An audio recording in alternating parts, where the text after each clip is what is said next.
নামাজ শুরু করার আগে তিনটি বাক্য পড়ুন, আল্লাহ তাআলার রহমতের দরজাগুলো আল্লাহ তাআলা খুলে দিবেন। ওই সময় আপনি আল্লাহর কাছে যা চাইবেন আল্লাহ রাব্বুল আলামিন কিন্তু তাই দিবেন। আপনার মনের সকল আশাগুলা আল্লাহ তাআলা পূরণ করে দিবেন।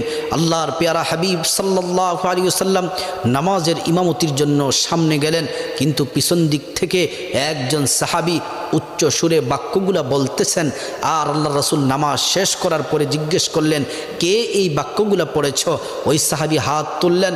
আল্লাহ রাসূল বললেন, তুমি এই দোয়া পড়ার সাথে সাথে আল্লাহ তাআলা রহমতের দরজাগুলা খুলে দিলেন। তুমি ওই সময় যা চাইবা দোয়াগুলা পড়ে আল্লাহ তাআলা তাই দিবেন, সকল আশাগুলো আল্লাহ তাআলা পূরণ করবেন।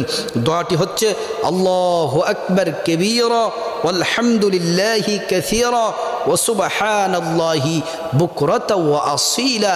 এই দোয়াটি পড়ার সাথে সাথে আল্লাহ তাআলা রহমতের দরজাগুলো খুলে দেন।